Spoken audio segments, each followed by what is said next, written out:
Welcome to Christina Speaks. I'm excited to talk to Joe Gonzalez today. He is the Executive Director of Latino Resources, and Latino Resources is the nonprofit umbrella organization that houses Iowa's Latino Heritage Festival. So welcome, and thank you for coming. Thank you so much, and I appreciate the invitation. It's an honor to be here with you.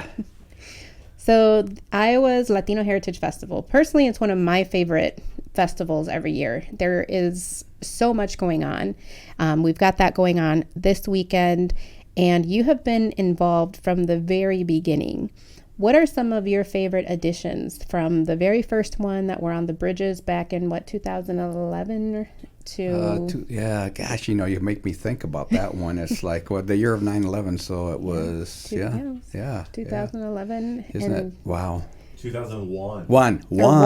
I'm sorry. Yes, 2001. Gosh, what was I thinking? Yeah, I mean, my favorite memories, I suppose, one of them was bittersweet, obviously, our first one, because we had everything planned. Right. And then 9/11 occurred, and so we were going to have our festival 2 weeks later, and we canceled because obviously our country was really suffering at that time. Right. And as out of respect of our country and everything that happened, we canceled. And we still count it as one because it was all in the planning stages. So over the years, I've been able to see some things that have changed, that have gotten better. Number one, the location. I love the Western Gateway Park. Right. The backdrop is beautiful. Our as you well know, our festival is a family event. It's got the grass area behind the library and the Papa John Learning Center for kids to have fun. It's got that cement little brook that runs through there. That's pretty cool.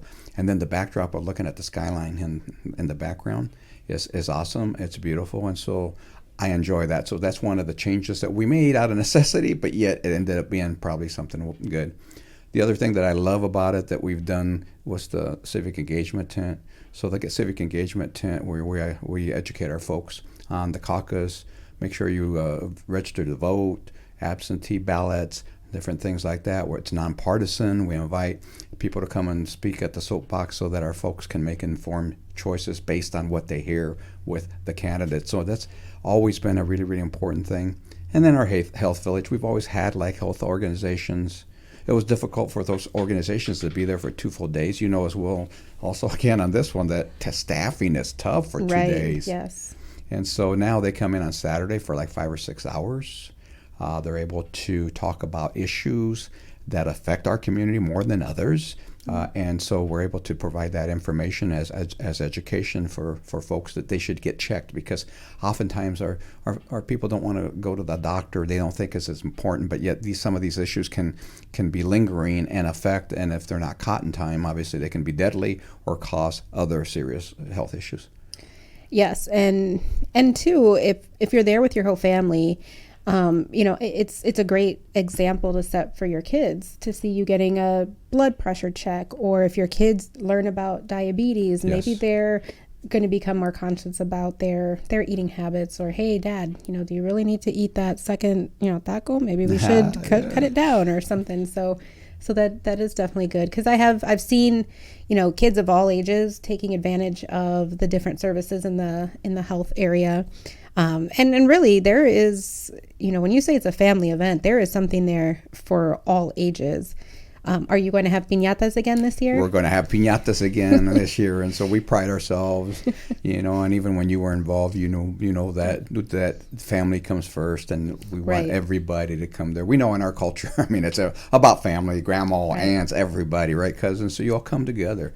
So this is a perfect venue, perfect opportunity event to kind of do that as a family. And so the piñatas, so we have an extensive children's activity area, children's art and crafts and storytelling, and a piñata breaking every hour on the hour. And then right close by is the inflatables. And so we'll have 5 inflatable stations there, and the kids enjoy that. Yeah, they come home nice and tired, which I, as a parent, appreciated when I had a little one. Absolutely. And so, it's fun. It's a fun event. And the Des Moines Menace is going to be there this year. They're going to have an inflatable go pole so the kids can kind of kick into. They'll have some limited hours, so I'm kind of waiting to hear the specific hours. I believe it's going to be on Saturday only, maybe Sunday too. They're kind of tweaking it last moment from 10 a.m. to 3 p.m. range for sure on Saturday. And it'll be right there in that same area, the children's activity activity area because our kids love soccer, and it's a fantastic sport that's just growing in this country. It's big worldwide, and in this country it's really, really going. So it's kind of a good backdrop to have that there. That's good. I remember the first few festivals that we always had something going on with soccer. At one point, I think, I remember I used to do PR for a company, and we were giving away soccer balls at the festival. And then I didn't see it for a while. And so I'm glad that it's back, because you're right. It has grown in popularity tremendously among girls and boys, which is great to see too. Yes. I mean, it's beautiful to do that. And we're glad we've been partnering the last few years with some soccer clubs, and sometimes they can come, sometimes they can't. We know we have an extensive Latino youth league, and they're not all Latinos, but that's what it was called because it's mostly that. And then also the adults. And so we have it here, the leagues are just huge. So we want it to always be a part of it. It's just getting the right partner that can be there they always think long hours, but we'll take anything, even for short hours each day. Right. And that's just one of the few things. I know one of the differences now that wasn't there in the very beginning was lucha libre and wrestlers. Are you having the wrestlers come back this year? They're back again. And so, what we think about that as the kids, loving that. But, I see a lot more adults that want to go see them. And as a matter of fact, speaking of that, there was somebody that had mentioned on Facebook, like, hey, is lucha libre back? And could you share the schedule so that we don't miss them? And so in the past, they have been out on the street on 12th Street. This year, they're going to be on the grass again behind the library. So they're going to be close to the children's activity area, that too. And they just love being on that area because they want to have a close connection with the kids and the families. And so we know that wherever the kids go, the parents will follow. Exactly. And so it's a perfect location to have to move them. And they wanted that location anyway. That's awesome. My brother, when he first started doing entertainment wrestling, he loved the Latino Festival because that was the only time that his character would win. Every other time I would say, you're just their punching bag. You never win a match. But at the Latino Festival, he got to win because he was their Latino wrestler. Absolutely. And we like that. And this year we've kind of requested, hey, could you I know that all the wrestlers have their own identity that they go with. But for this year, could you kind of change it up a little bit and have it be more of the wrestlers, in the mask, so that people can kind of guess who they are? Because it's important, in our, the people that get into that, they would rather have it be somebody that they're trying to guess who they are, who they're representing, and everything, because that's part of the intrigue and the excitement of the wrestling. Yeah, and that's lucha libre. I mean, exactly. That's what Latinos grew up with when they think of wrestling, they think of lucha libre. So to be able to bring that, and I do remember that they used to bring it, and there was even a vendor, I believe it was there, that had masks that kids could buy, and kids would walk around with their lucha libre masks on. Yeah. My nephews used to have their mask, and I'd be like, "Aren't you hot in there?" But they love them. And this year, we don't have a vendor to do that, but that's a good idea. And we always search to kind of find the exclusive vendors for those types of things. Another of the type of vendors that I would love to have more for the art part is the ones that do more of Day of the Dead type things, the skulls. And so, I'm looking, so anybody listening and you hear of something like that, maybe not for this year, but for the following years, because we need to get a little bit more of that. Our art area, the art tent, where we try to bring aspiring Latinos, sometimes they're so busy that they don't want to take time out to go because that means they're losing money when they're not doing their sales. Right. But when we invite them to the festival, my art chair likes to have the ones that are actually doing at least something interactive.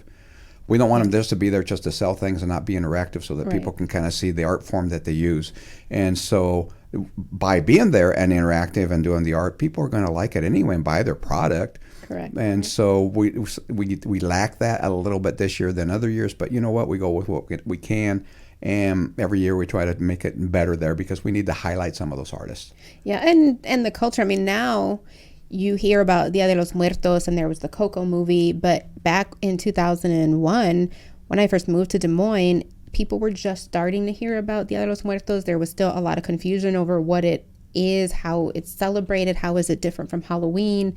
And with the festival being at the end of September and Dia de los Muertos being pretty much the end of October, it's a great time for people to learn about it and to start buying things, start thinking about making an altar if they don't already have one in their home, or expanding it. So yeah, that would be great. So if you're listening and you are an artist that specializes in Dia de los Muertos, any kind of Day of the Dead, So you'll want to contact Joe, and we'll talk about his website with the festival where you can get a hold of him and let him know about your wares and your art. And, this is a good, way to do that, with your program here, your podcast, because this is how we can kind of make other extra connections and talk about the things that we do need also.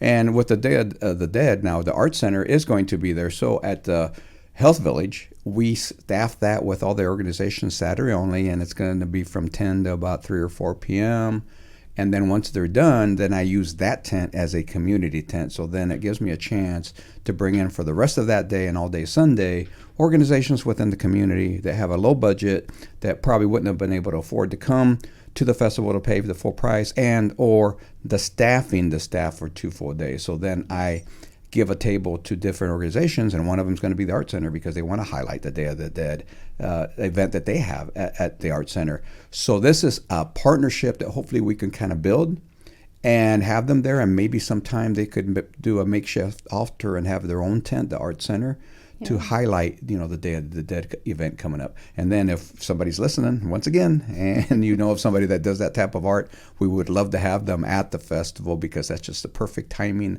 and opportunity just prior to that. Right. And there's so much going on with the festival. It is 2 days. It's all day Saturday and pretty much most of Sunday. I mean, you're there till what, 6 p.m. 6 o'clock, yeah. So, and there's a main stage with entertainment, correct? Yes. And there's a dance floor right in front of the stage. Yes. And then there's the cultural tents. So that's something that makes this one unique from the music festival. So tell me a little bit about the cultural booths and what people can expect to learn in them. Okay. So in the cultural booths, we struggle once again with staffing, but we always will have the ones that will have a specific tent are Mexico, El Salvador, Venezuela, Colombia, I think Costa Rica should be represented, and then some of the other countries that will be sharing a tent. So before, because of staffing, we decided the last few years, okay, we'll provide a big tent.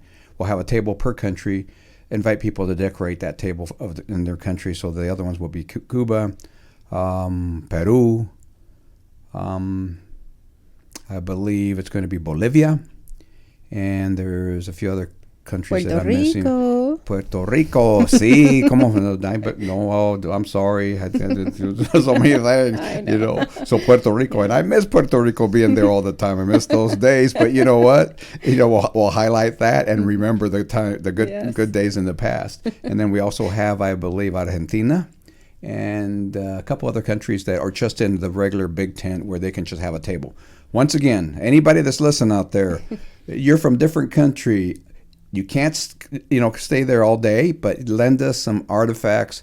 We will have a big tent and have a table representing your country. It can be anything from clothing, from blankets, a map that you may have, pictures, anything that you have to represent your country. It's so very, very important to us to have the representation from all the countries. Christina, you remember when we were at the zoo, there were a couple years where we did really well. We had so many people there with different countries. And then all of a sudden, they've realized, how much work it was and how tired they could be, and it kind of went away a little bit. We're trying to rebuild that energy, and rebuild it even in the form, like I said, to have that tent and just the tables. And all it takes is, a few of my volunteers, a couple to be in there to watch over the whole tent rather than to have everybody there all day long. Yes, the first couple of festivals, I remember every country had their own tent. And I can't remember if it was the very first festival. I think it was, where I believe it was the governor's wife. And I can't remember which governor it was at the time. I think it might have been Vilsack. I think it was Vilsack, yes. And she made a comment. Some of the planning committee members were giving her a tour, and they mentioned that there was a booth for every Latin American country, over 20 countries, and there were representatives for each and every country. There was Chile, Paraguay, Uruguay, like places that you wouldn't think would have families here in Iowa, and they did. And these families, they came mostly from the metro area, but some of them had come from outside of the metro area. And the governor's wife was amazed. She didn't even know that there were people from that country who had made Iowa their home. And I have a ton of memories of the very first one that we did, but that always sticks out in my mind because that's something that happens to me all the time. As a Puerto Rican living in Iowa, I get that all the time. Are you the only one? Or there are Puerto Ricans in Iowa? It's like, yeah, there's Puerto Ricans, there's Colombians, there's Venezolanos, there's Costa Ricenses. I mean, there's every country. I have met someone from every Latin American country who has made Iowa their home. And to kind of further your plug, when you had your full booth, it was a ton of work just to be there all day. Yeah. And you want to be there all day because people are fascinated and they want to learn. When I would have the Puerto Rico tent, I would have my old dance outfit from when I was, a young girl and would dance salsa. I had little pieces of art that my family had collected. We had samples of food, not that they could eat, but like the raw products that we use, different types of beans and root vegetables, cans of stuff that we use in our cooking. I had a map. And then I would always call the visitpuertorico.com. They have a phone number there, and it's for they promote tourism to Puerto Rico. And they would send me magazines and little pamphlets. I remember that. Give out and posters. And we would put all that up. And then my dad and we collected bottles of rum that were from Puerto Rico. Every time we went to Puerto Rico, we come back with those bottles and we would display them sealed or empty. But they And it was wonderful because as we were talking, like my dad used to do it with me, and he loved how many Puerto Ricans would come out, people that we otherwise wouldn't have met who come out and are like, oh my God, you're Puerto Rican too. And it becomes like this it's almost like a reunion. Once a year, people will come to your cultural booth and just be with people who have some of the same stories and history. And we used to, my dad had this domino table and he would teach kids how to play dominoes and people would take turns playing on there. And I would really encourage folks to try it because it really does make you feel like you're part of a community that otherwise you can feel very isolated as a brown person in Iowa. But coming to the Latino Festival, you get to see, wow, there are people here from so many places and so many people that are excited to learn. It's one of the most positive celebrations, especially in this, I think in this climate right now where sometimes you struggle to get good news or to be happy about something, or you might be scared to speak Spanish. This is a space where it is celebrated and it is encouraged, and you're not the only one. So it's unlike anything that I ever experienced when I first came to Iowa. And the pride in it is that, our festival is kind of twofold the way I look at it. Number one, our community, our people from all these countries get a chance to get together because you're right, they feel isolated, but yet when they get together like this, they love to celebrate the culture. They love to celebrate what they're about. They like to let people know that we are such a diverse community, and they get to show their pride in their traditions, their culture, their music, their art, their food, everything, and what they contribute not only to our city, our state, and our country. And then on the other hand, we educate the greater community about the diversity within our community. And what better way to learn than with food, with dancing, with music, with art, with culture. And you're right, because people that want to come, they want to learn. And as a matter of fact, each year you remember years ago, we would get busloads of kids or students coming in. It kind of evened out after a while, and we didn't get as much. Now the last few years, we're gotten back at that because I've been pushing it. Send your students, teachers, load them up, come in busloads. Last year we had 50 from Grinnell College. Year before that we've had 60 from Central College. This year we've got a group of about 18 coming from Lone Tree, Iowa. I've never even heard of Lone Tree. And I believe, I think I remember correctly what she told me, that it's up around the Iowa City area. Oh, okay. I can't remember, but she wants her students to come and going to give them kind of a assignment when they come, kind of a scavenger hunt, go learn about different things and write something about it. She's going to give them like extra credit. She's coming with them. So what beautiful thing, to do that. And then I got a couple other small groups that are coming, 8 to 10, the kids. This year, it's really, really fun for me to know that these folks are kind of wanting to do that and have their students come and learn right with the people. And all the comments that you hear about, how beautiful our culture is, and that's a perfect opportunity. I remember being in the Puerto Rico booth, and these kids would come and they'd have their little sheets and they'd ask me some, you get like 15 kids asking you the same questions, writing down their answers. And then some of them would come and they wanted to practice their Spanish. So I remember there were some Spanish classes that they would come and they'd say, "Oh, yo soy estudiante de esta clase," and they'd be practicing, and that's awesome because then for folks who maybe otherwise wouldn't explore different parts of Latino cultures, I think it's a great safe space, especially if you push a student or someone, or even if just to invite a friend along and say, "Hey, I'm going to this festival. You want to come with me?" I always invite folks, and now I've got friends who are not Latino who are like, "You're going to be there, right? Okay, I'm coming." Yes, absolutely, and that's what we want. We want it on all sides, and we pride ourselves that with our demographics that we get everybody. We pique the interest of everybody from every community to come because they love how we celebrate. They love how colorful we are, and they love the main thing that they love too is that we're a family event and that the kids are all there. It's not one of those where adults only come and the kids are not there, because we have something for everybody, as you mentioned before. And so, I love that fact that we have always prided ourselves, even from the beginning, as you well know, that it's a family event. Yes, and even like abuelitas, you'll see old elders there, and they bring their chair and they set it up in front of the stage, and there's entertainment all day, and it's varied entertainment. So I know a lot of people that they bring their parents and they bring their grandparents, and like you said, it is multi-generational family. And I love that the wrestlers are going to be next to the children's activities because the kids can go off, but you can still kind of keep an eye on them while you're enjoying. And the way that things are situated there, it makes it very easy to have the whole family kind of within eye shot of where things are. I know for me personally, one of my favorite things is the food. Oh yes. So what are some of the vendors that we can find there this year?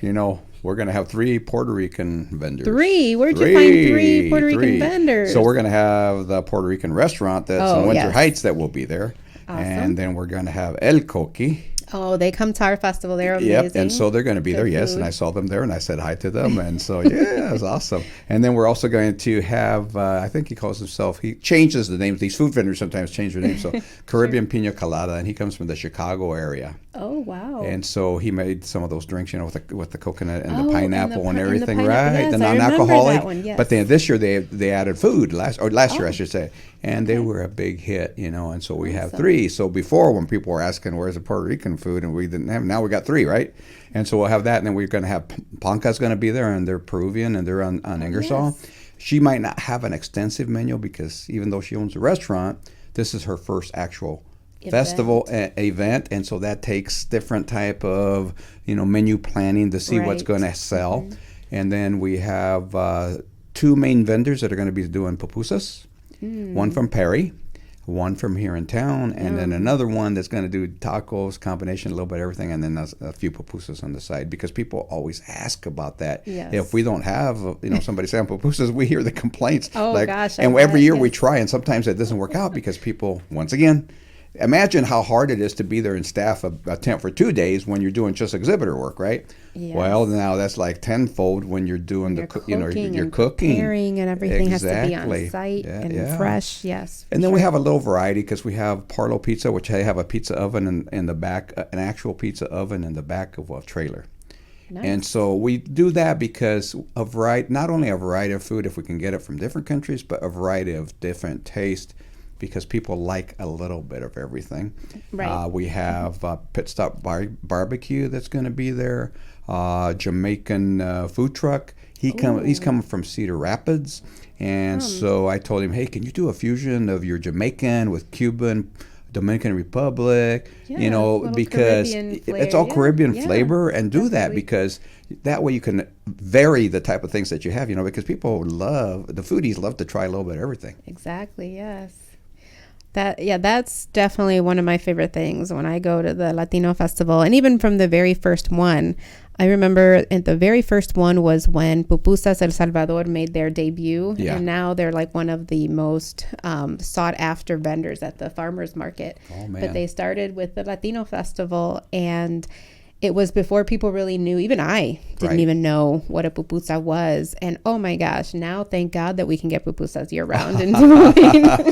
And speaking of them, I tried to get them to come to the festival several years ago. But you know what? At the farmer's market, Oh my God, they make a killing there. They So it's do. hard to say, hey, can you be at our festival 2 days and leave your spot where you know exactly how much you probably make on the high side, low Right. side, and it's guaranteed, right? And then at ours, they're kind of iffy because, hey, they don't go to it that often. So yeah, Yes. they're there. And so I wasn't able to budge them from there. But when we were in desperate need of somebody that sell them, there was one year where we had one, maybe a couple of years where we didn't have any.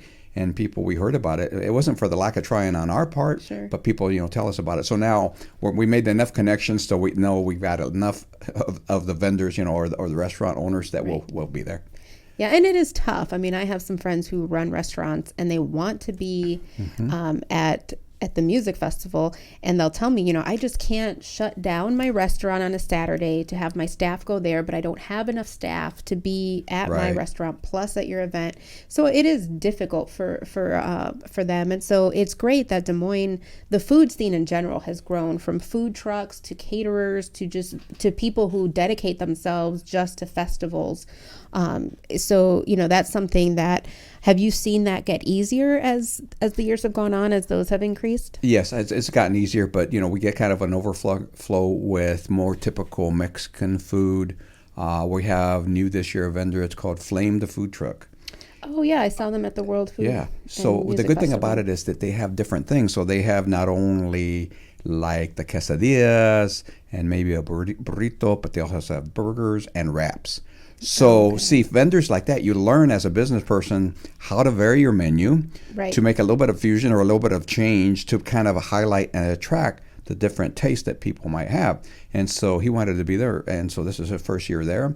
And so he should be able to do well because of what he has and the variety of the different things for different tastes. Yeah. Well, and with your festival too, you get so many people that having more than one is awesome, because then the lines just get Yes. crazy. And people always say, well, look for the long lines because that's the best food. But you also want to do other things. So you don't want to Yeah. spend an hour in line, just to get some food. So it's awesome that you do have, 3 Puerto Rican food vendors Yes. and multiple pupusas, multiple Mexican food. Because those are, well, maybe the Puerto Rican food isn't so common to people. They're just now getting used to it. But Mexican food and pupusas, it's a flavor that people now have become used to. They expect it. And so they don't want to be in line forever to get something that But they're you know what? used I'm to. pleasantly surprised that even with the Puerto Rican food, that was really, really a big hit last year, and I see it growing even more this year. So as you introduce it and more people Yes. try it, no matter what it is, they get into it and they talk about it and they want to go do it. So we have 22 food vendors, and by 22, there's one that sells ice cream, one just cotton candy, one mostly cut up fruit, and some of the fresh waters, like horchata and stuff like that, And so another one that's doing like La Michoacana, La Paleteria, that has a little better variation. So that includes some of those folks too. We try to figure out what is the magic number of food vendors. Right. If you have too few, the lines are horrendous. People complain. Right. You don't want them waiting in line forever. Yep. If you have too many, then nobody makes money, and they so don't wanna we come have back. to try. Yep. Yeah, and so we have to try to do the right Yes. mixture. And Yes. and it's like, how do you do it so that you get good quality food, good variety, but yet, people will still want to be there. Yeah, I understand that struggle. We have that with the music festival, and one of the questions that I get a lot with my festival, and I imagine with the Latino festival, is the entertainment. Who do you have and how do you get them? People also, I'm sure you get this too, they put in requests, and I love when people come up to me and say things like, you should bring Mark Anthony. I'm like, yeah, I agree. Yeah. Right. We all wish we could, right? And even if me and you would partner up and then about 10 or 15 Yeah, other we still organizations, we're not going to be able to afford them. Yeah. Yeah, so tell me a little bit about who you are bringing this year.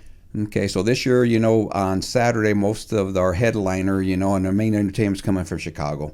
We like to, if we can at all possible, go local if Right. it's quality entertainment, but sometimes it's difficult to do that, so then we go regional. However, having said that, we have more and more local, or at least within Central Iowa, entertainment that's growing, that's getting better, so that's a good Right. thing for Des Moines. So we begin on Saturday, say early on, with DJ Vito. When we first opened the festival, not as much activity, but you want a little ambience, a little bit of music, so he's going to be playing. Then after that, we're going to have Ballet Folklorico from Quad Cities. And then we have Capoeira, Bachata Des Moines do some stuff on stage. And then we have Jóvenes Embajadores, which is the ballet folclórico that is locally here, right? Right. And then after that, we're going to have La Voz Latina. So La Voz Latino is 4 contestants that were in the La Voz Latino Midwest that won first, second place, and I can't remember what other place. Each of them will have different type of music that they'll be performing to, and the connection was made by La Que Buena. They are going to sponsor them to be there for that hour. So it's almost like The Voice, where they're going to be voting, and then there'll be a winner. They already have participated, so we're just inviting them to perform with us. They participated in La Voz Latino Midwest. I don't know where they held that competition at. Okay. But we're bringing them in just to perform. Oh, okay. So these are vocalists? Are they all vocalists? Yeah, they're all vocalists. I know one's going to do rancheras, another one, I can't remember, but they're 4 kind of different type of styles of music. Oh, how cool. And so we decided to do that because it's just something good. We're trying to get these partnerships with radio stations because in the future, we might be able to partner to where we bring specific entertainment at lower cost. Right. What we envision, and you've probably come into this too, is that if you catch somebody going from point A to point B and they happen to travel through and it's in the right day, they don't mind doing an extra set and getting some extra money, a quick set, rather than the full-blown, long concert, right? And so we're trying to learn how to do that better and who to partner with that can have that leverage to bring them in. So if a radio station brings them in and you catch them, and then by the way, that radio station always will promote the heck out of them. Right. That's what these groups want, more promotion, right? Exactly. Because that's what helps them out. Mm-hmm. So we're trying to do that. And then after that, we're going to have, and I have to think a second. You were talking local, so I'm guessing you'll have paranderos there. That'll be on Sunday. Sunday's mostly local. Saturday's mostly Chicago. And then we have the Ricardo Roman, who is norteño music, and he puts on a good show. And first time we've ever had him. And so he was a filler because one of our other groups had to cancel out on us. And so, oh my God, I don't know if you've had that before, where you have to kind of scramble. Oh my God, who are we going to get? Exactly. Who can be in Iowa? What time? Do they fit the budget? Yes, I have been there. What type of music should we have? Yes, so, oh my God. So, the struggles that we went through with that one. Well, we found Ricardo Roman, and that's the name of the band, Ricardo Roman. All right. And so it's Música Norteña, and we looked at some of the promotional stuff, and it was cool. It was amazing. So I thought, this will be good. So he's coming. And then after that, then we have Proyecto Siete, which is a Latin salsa jazz band. Ooh, and there's 8 or 9 members in the band. So this is one of those bigger ones. Yeah. And so this is something a little different than we've had in the past. But when we listen to the music, and it's good dance music, it's something good because it can appeal to a little bit of everybody. Sure. And I think there are a couple Puerto Ricanos that are in the band and a couple others from... I should always ask, the musicians, because one of the most interesting thing about music is where they come from, right? Yes. And so one of the things I haven't done, but I'm going to continue to start doing, is asking everybody, like, where's the different band members from? Because there's always history in music, right? Yes. And how they got together and where they came from. So I'm kind of going to do that. Stories are awesome. So Proyecto Siete then is the to the headliner, and then the headliner is Revolución de Amor, which is the Maná tribute band. And they have come before. I remember the very first time that I saw them was at the festival, and what I remembered was that the audience was singing along to every song. Yes. They knew all the words, because Maná, of course, is this, kind of iconic Spanish rock band. For those of you who are not familiar with Maná, I would encourage you to Google them and watch some of their stuff on YouTube. They have been around, oh my gosh, forever. Yeah, forever. They have a ton of albums. They are huge in Latin America. I mean, all throughout Latin America. There's not, I don't think, a country that's not heard of Maná. Yes. They tour extensively in the U.S. They're coming to Chicago, actually, in October. That would be amazing to go see. Yeah. Oh, yeah. That's another one that people say, well, you should just bring Maná. Oh, yeah. Tomorrow, let's write the check. Yeah. But that's great. So that's a full day of different types of music, which is awesome. And then some entertainment thrown in there with, like, the kids dancing, the folclórico, and the capoeira, which is a martial arts, but it really, when you watch them perform, it is entertaining and beautiful to watch. And that's something that has also grown in Des Moines. And every time I see it, I'm really, really amazed, because it is kind of martial arts form, but yet in dance. and the things that they can do and everything is just amazing. And you were talking about, some photos that you'll be talking about here in a little bit, but that's one of my favorite ones that was taken of them performing, and so that'll be good. So that's the lineup for Saturday, and then for Sunday we start off again with DJ Fito, and then we have, the folkloric dancers again early in the morning. And then we go into La Banda La Nueva Excelencia, which is once again more of a norteño type of music. And then after that, Son Peruchos. And I have nothing but praise and just good things to say about Son Peruchos. They are fantastic. Yes. They have a variance on how they do things. Music that's kind of Peruvian, but yet a little salsa. And they kind of just do some different types of things that are just amazing.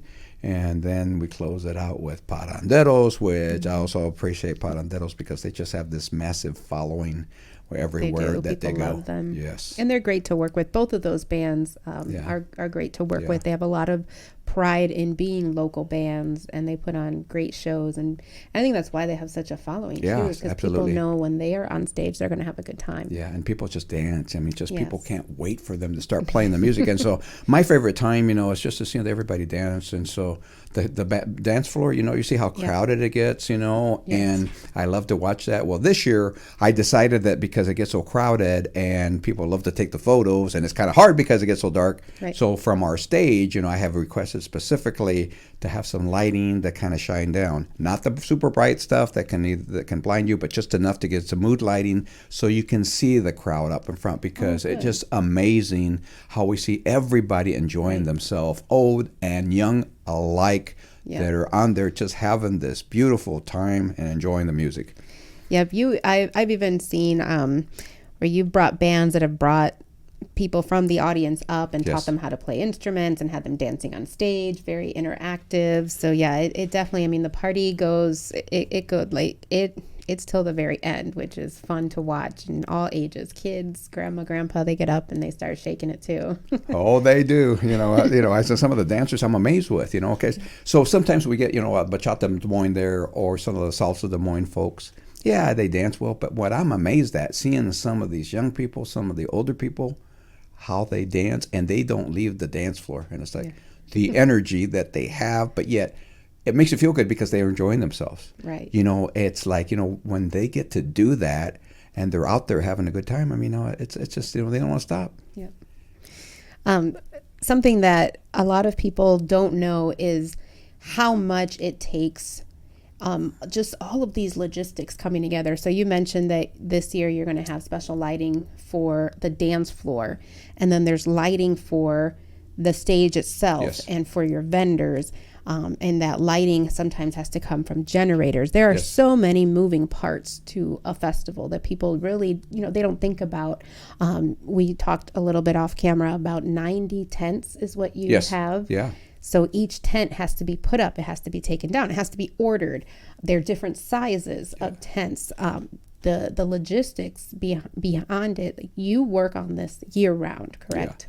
Yeah, because sometimes I've gotten comments, okay, what do you do? It's a festival, 2 days, and you work on it all year long, because people just don't fathom. They don't see how it takes that long. But as from your event, how much planning it takes and all the different details, everything that you have to work on. And it's just not work on it once and, okay, it's done. It's continual, and especially some of the more important things. And so, we work on, the layout. Where are people going to be within the festival?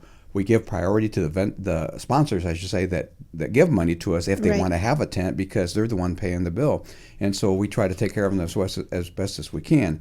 And then we have vendors, exhibitors that have been with us for 10, 15 years. So then you give them second priority because they've been loyal to you, they've come back, and so you try to put them there. Exactly. And then you get new vendors that come in and like right away, everybody, hey, put me in a good spot. I want you to put me right by the stage or whatever right away the first year. And so you have to explain it's got to be earned. And you work your way towards your way towards it. And then even the exhibitors. And the exhibitors, remember in years past, you can't have like two banks next to each other. Right. Right. People don't want to see that. Don't want to see that. And so you try to vary that. So there's so many combinations of things that you have to worry about as far as for the layout for things. And so that's pain. That's a pain to go through all that kind of stuff to try to make it as well as good of a layout as you can, and still have people have traffic. we tell them, and we've told them from the beginning when you were involved.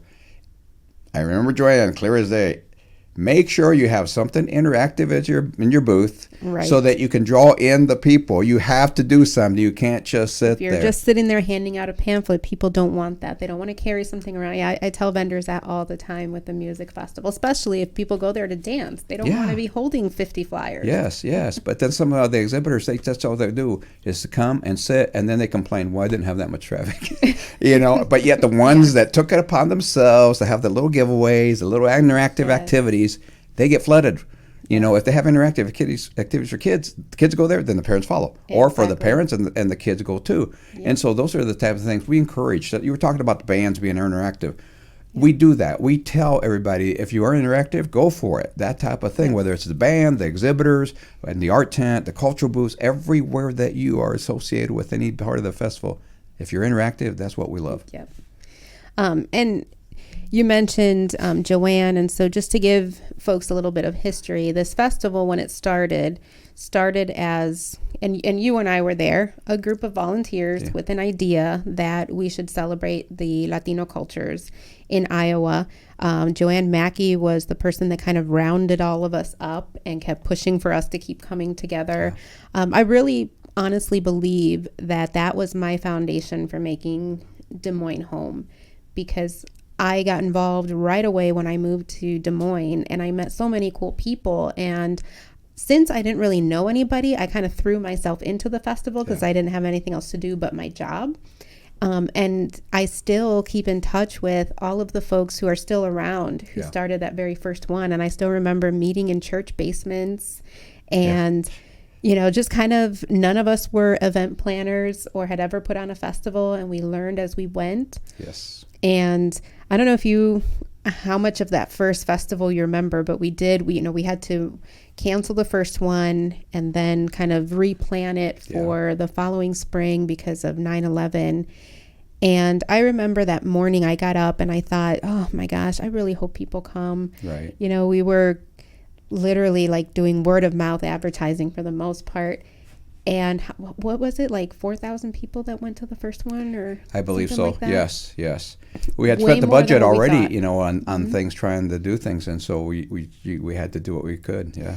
Yeah, I remember like it was just so many more people than I thought. Yeah. And one of the things that is today sadly similar to that is this feeling of fear that was in the community back then, because of 9/11, and just being an olive-skinned person with an accent it didn't always feel safe back then in 2001 as it doesn't today.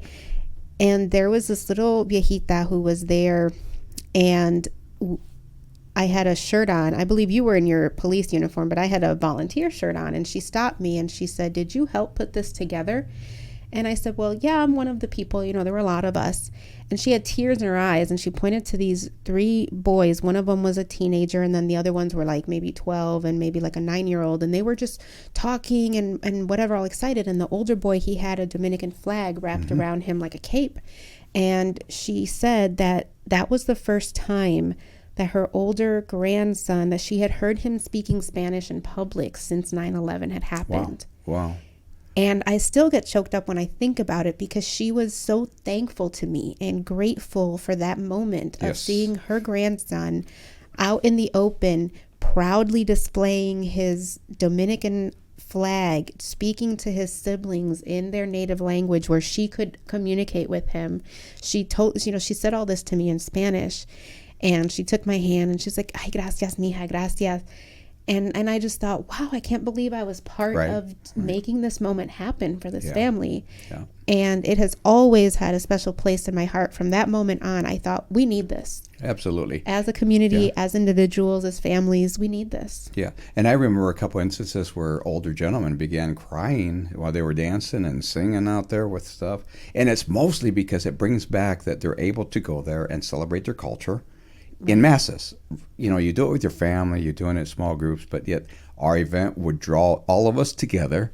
We unify within our community, and then at the same time attract everybody else, the rest of the community, to kind of learn about us and to know that, they shouldn't fear us, that we are contributing, that we are good people and everything. And so, I've seen a lot of that. And talking about the flag with the Dominican Republic, one of my favorite pictures that I took one time at one of the festivals, here I am in my police uniform, walking around doing all my stuff.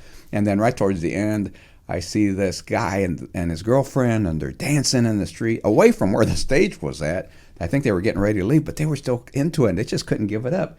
And he had a Puerto Rican flag around his neck like a cape.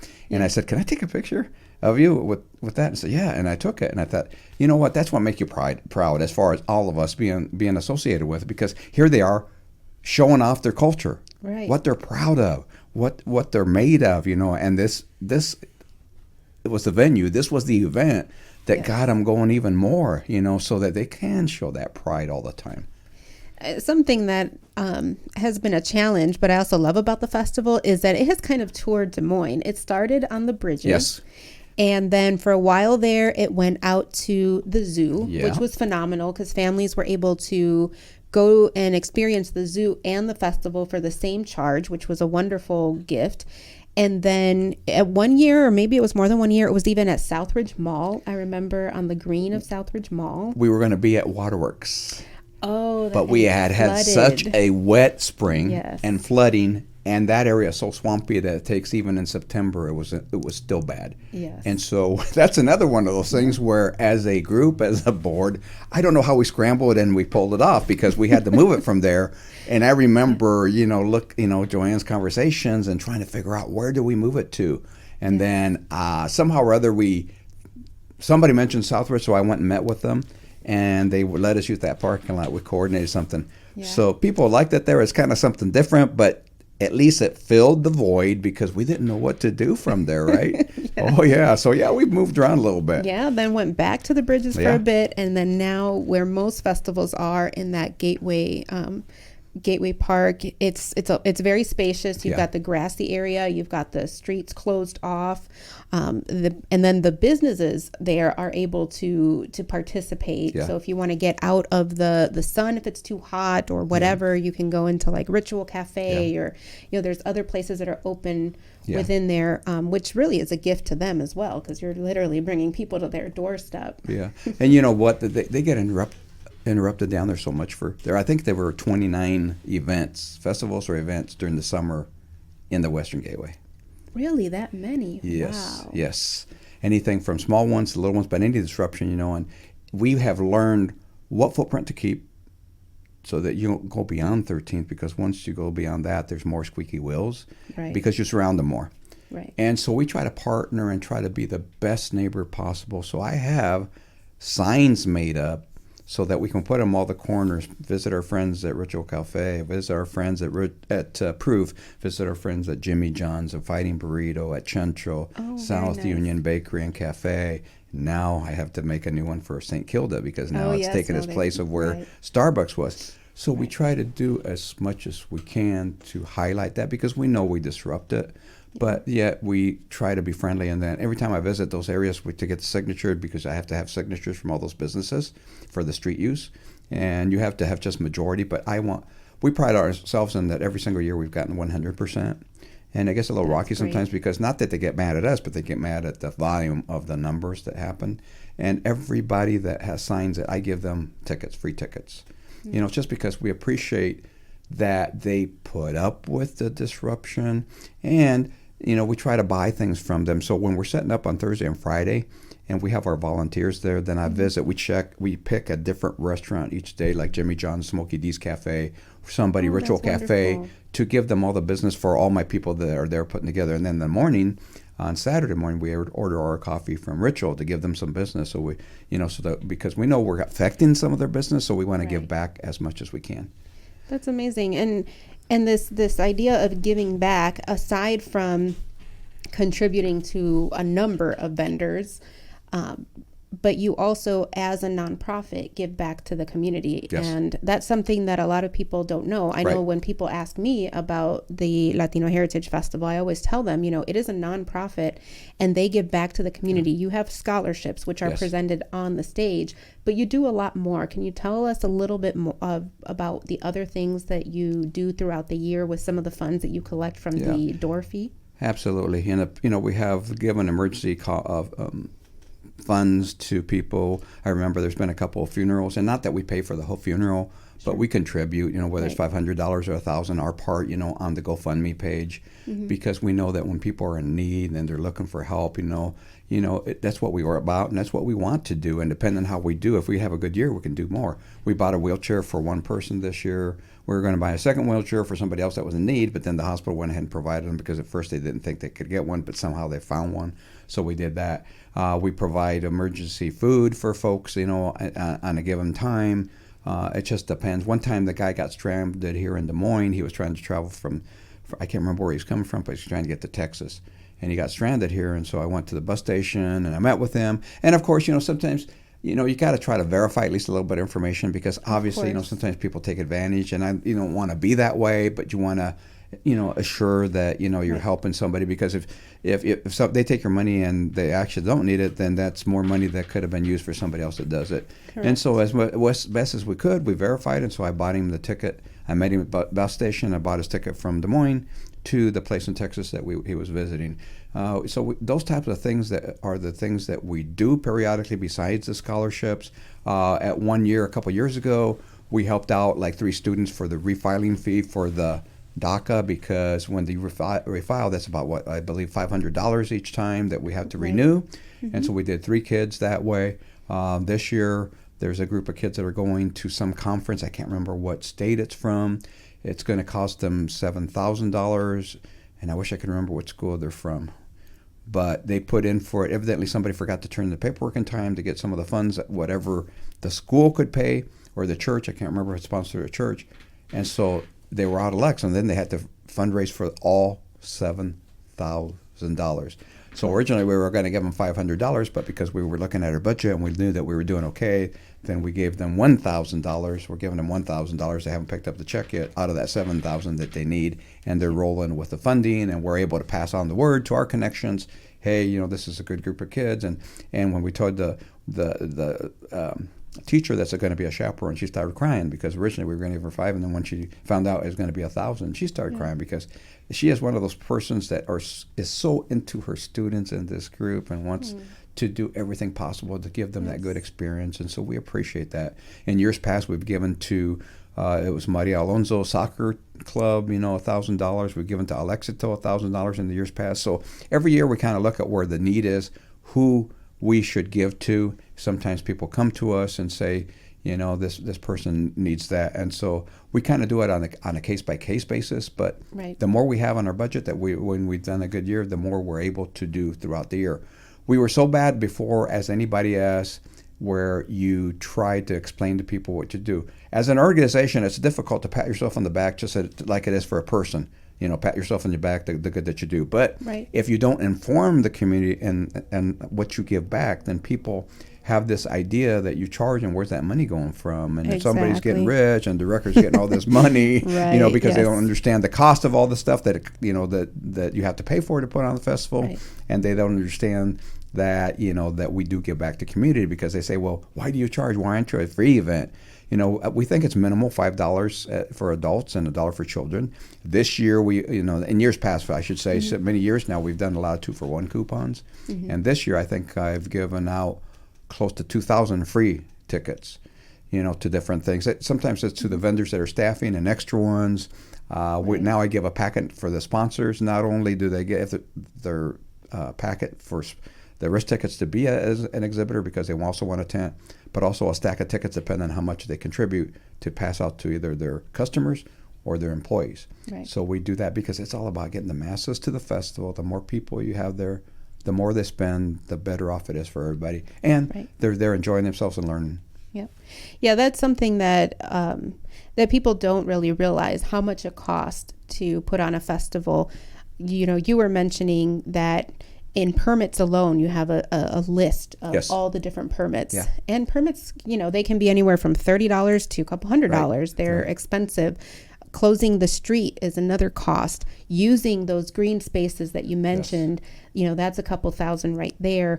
All of those tents, while there are, a ton of volunteers to put on any festival, the costs are phenomenal. I mean, I have a 1-day event that's from, just 8 hours, and we easily spend a little over 45,000. So to have an event that is your scale 2 days, but you have to close off those streets a day and a half before, and you have a lot more pieces to fit together than I do because of your venue. I mean, generators and all kinds of things. Easily, I'm going to guess that the festival is over over 130,000 a year. You're close, about 140 to 170,000 a year, and it's growing. I mean, it was at one time probably 120 to 130, but it slowly trickled up because obviously things all of our costs increases, right? Up, yeah. And to our fault, but yet we try to hold steady because we want to take care of whether it's exhibitor or vendor. We have never raised prices, even though the generators get more expensive, the tent costs get more expensive. Right. We have never passed that rising cost to our vendors and everything, but we're now starting to a little bit. We're not trying to play catch up because that would be astronomical and people won't want to come. But Sure. We're trying to kind of make up for it a little bit because it's going to continue to get worse. It's not going to get any better. So, we're talking about, our tents alone are $40,000, and the generators, the company to be there is about $15,000, and then to have the stage and the sound equipment and all that goes with that is about $10,000, and then for the security to have all the officers, because we want people to feel safe there. We want to have security there to make sure that people feel welcome there and not have to worry about things. And so that's about $5,000 to $6,000. And so when you add all these costs up, it's very expensive. And then our advertising, if you don't advertise and if you don't have a budget for it, as you well know, then you don't get the masses. And so you have to invest. And so our advertising budget is probably $27,000 in order to get people there. And then we have about $22,000 to $25,000 that is for entertainment.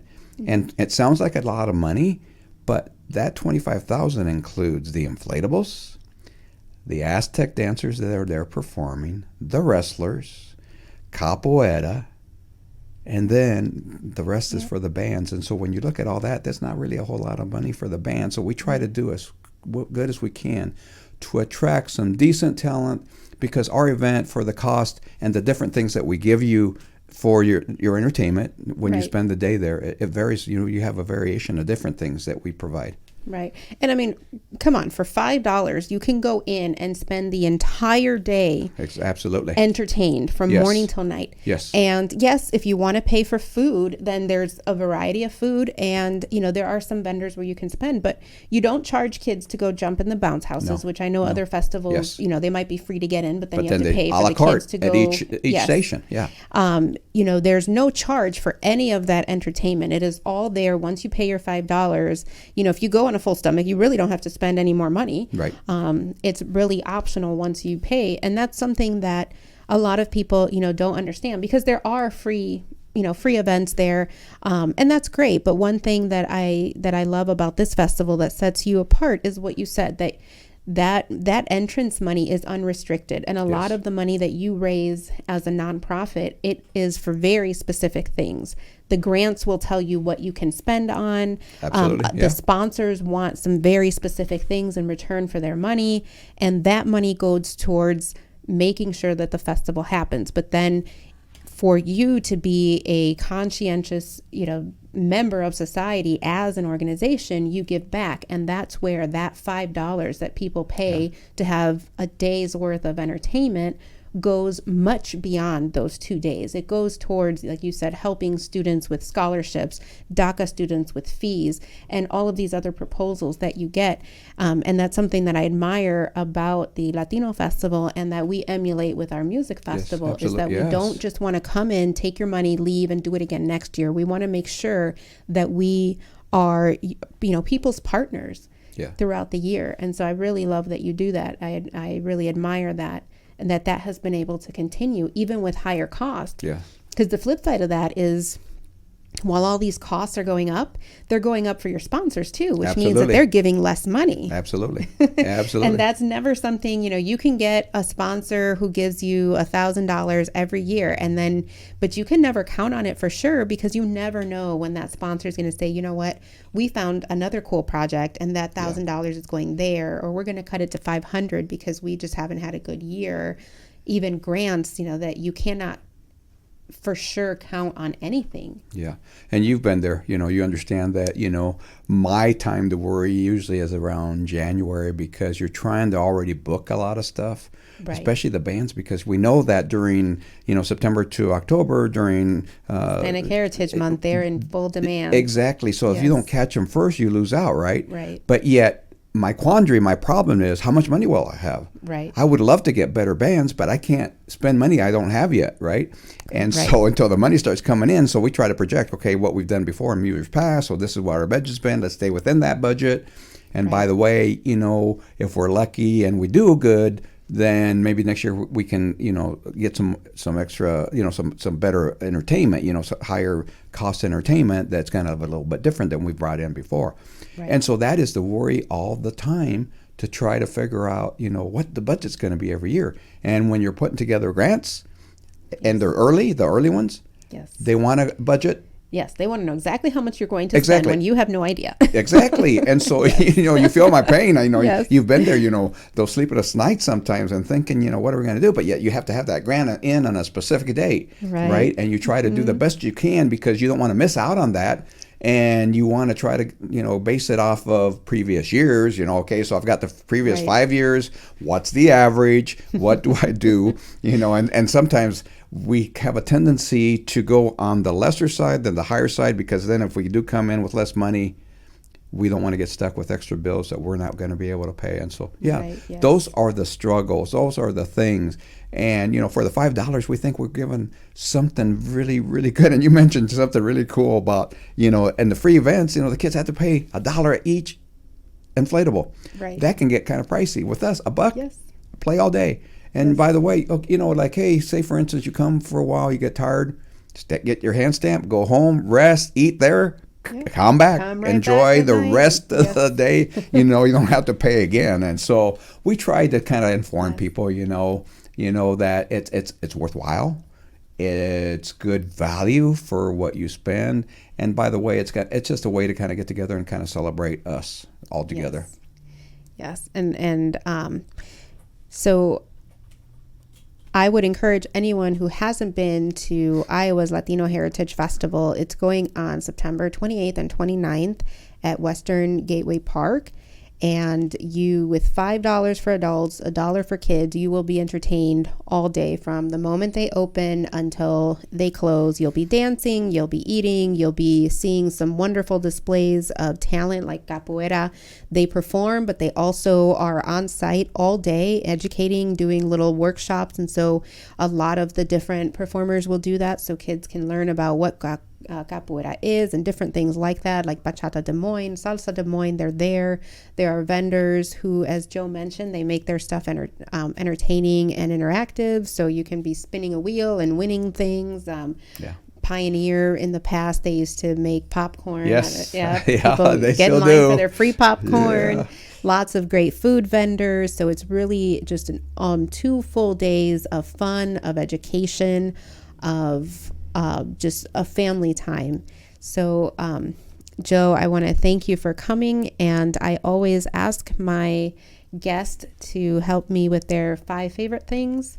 And so, do you have 5 favorite things about Des Moines? Let me see. Number 1 is the Capitol.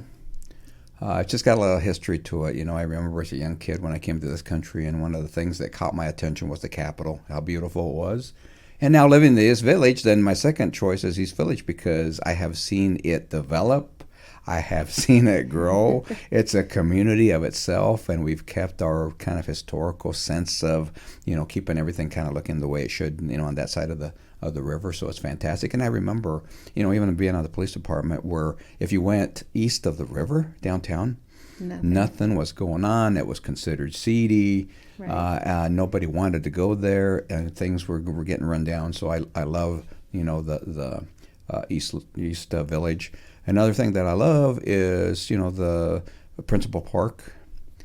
As a young 14 to 16-year-old, I remember playing Babe Ruth baseball there after it had been empty and run down, and we played there. And I thought how amazing it was, in the dilapidated stadium at that point to be able to play, that baseball there. And then after everything was kind of redone for the Iowa Cubs and everything, Yes. then I kind of remember that. So that's historical. And by the way, when I came to this country, another of my favorite things is the Court Avenue Depot. Oh, really? We came by train, pulled in right there at the Court Avenue Depot. So I was really, really happy when they kept the historical significance. It's offices, but yet it's still there because that's where I came in at. And so I love that. And it's close proximity to the Principal Park. And then right across on the other side of the river in Southeast Granger, close to St. Anthony's, is my neighborhood. That was known as Little Italy when we first came here because it was a high concentration of Italians. And we were right in the middle of it. And that was pretty cool because you have immigrants that have been in this country for quite a while too. Their historical, part, coming to Ellis Island and New York and everything, Right. and then settling all over the country. And so you have something that you can kind of associate with them. Yeah. I got here in 1957, and so we grew up in that area, and so we kind of get to learn that. And so those are my favorite things because they're associated with my journey here, my childhood here, and some of the experience that I had. And Capitol has the sense because I became a U.S. citizen in 1971 in high school, but yet the Capitol was the first thing that I saw. And when I became a citizen, I'm proud of that. I love my heritage coming from Mexico, but I love my heritage as an American. We're really, really in tough times right now. It breaks my heart that we see our people suffering, afraid of things, and so that's why you, in the capacity that you can, and me in my capacity, we do everything we can to reassure people that we need to continue living, as normal, and we need to continue celebrating what we're about, our cultures, because that's the only way we can kind of survive. And at the same time, we educate other people so they can be our allies, so they can be there with us. Thank you. That's beautiful, and that's so eloquent. And thank you for taking me on that little historical journey of Des Moines. No, it's my beginnings, I guess. I remember a lot of stuff about Mexico, but not really compared to what I have here. I think most of my memories were here because it was an adventure coming here. Our father had come up here to work, and so we missed him. And so it was me, two siblings, two other brothers, and Mom that came up by train with my madrina, who happened to live here, and she went down to get us, and we came back, and I remember on that train and pulling in there for the first time. Wow. Yeah. Well, thank you so much, Joe, for your time, and remind us where we can find more information about the Latino Festival. So you can get on our website, latinoheritagefestival.org, latinoheritagefestival.org, or you can check out our Facebook page, and so get a lot of the information there. Right now it's going fast and furious with a lot of postings and a lot of information. All right, great. Well, thank you so much, Joe, and thank you everyone who tuned in to Christina Speaks.